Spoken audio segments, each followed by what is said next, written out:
Angelina, let's talk about Jane's journey a little. When and where did you meet Jane Goodall for the first time?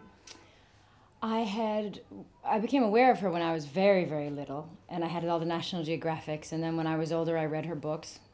And I met her for the first time, I believe I was in Utah for, we were both there for the Olympics, and we were both, she was there to work on humanitarian issues, and I was there for refugees, she had a lot of her Roots and Shoots programs started to go into refugee camps, so we were put together, and I was very, very excited. How would you describe her? What kind of woman is she? She is one of the most decent people alive today. She is extraordinarily good-natured. She has, but the nice thing about her is I think we often think about environment and goodwill is this very soft, lovely thing. And she has that, but she's a fighter. So she's got such a great, tough, cool fighter energy. Not at all this kind of just a peace activist. She is, but in a very cool way.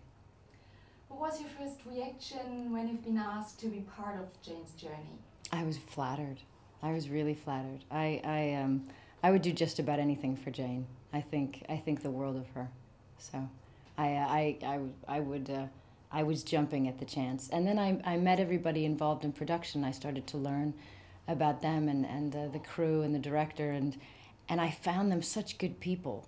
They were so inspired by her, and she'd been teaching them about the world, and they'd been traveling together. So they'd already started production a little bit when they called me, and so I was very excited to be a part of it. Saving the environment often means changing your own lifestyle. What did you do to change your habits and your lifestyle to save the environment? Well, I work.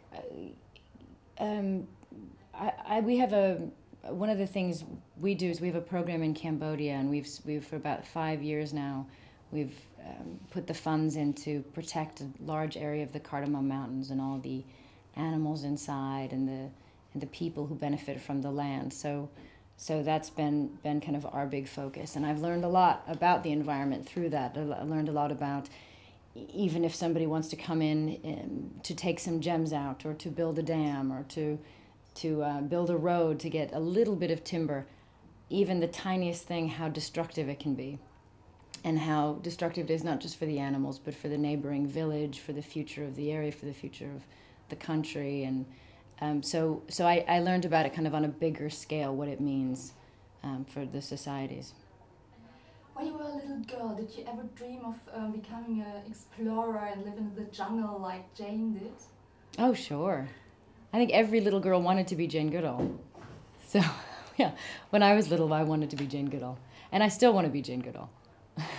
So, yeah, I remember reading her book when she kept all these little worms and little animals, but especially worms, I think she brought into her house, and her mom, I think, got mad at her. I don't remember the story exactly, but I look for that in my children now. I see if ever my children want to, take care of a bug, I know it's very important to help them take care of that little bug, whatever it is, because it's symbolic of loving nature and maybe hopefully you have a little Jane Goodall on your hands. You mentioned Jane's Roots and Shoots program before. Mm-hmm. It's very important for her, of course. Could you picture your children joining the program, or build up even a group of your own? Sure. Well, our children are, in some way, they are a part of it. They go on the website. They've sponsored, lots of different parts of the programs, and they learn. I think you can, they have these books. She did a series of books. So they have her books, and they've met her. They were there when we shot my part of Jane's journey. So they were given a lesson in environment, and they spent time on the beach with her, and so so every time they see a picture of her, wherever it is, they get excited because they know it's Jane, and she's the one that gave them the little monkey stuffed animal, and she's the one that loves animals. So great, exciting. What message do you like to give to the viewers of Jane's journey? Oh, just that I hope that everybody does see this film, because we can learn so much from her, and she is a real living hero, and it's not a, some people see films like this and I think you have to be somebody who loves the environment or somebody who's into documentaries, or and all of that is true, but it's really just you don't have to be to love the movie. It's about the human spirit. It's about an adventure. It's inspiring and exciting to watch, and I think we can all benefit to learn about Jane.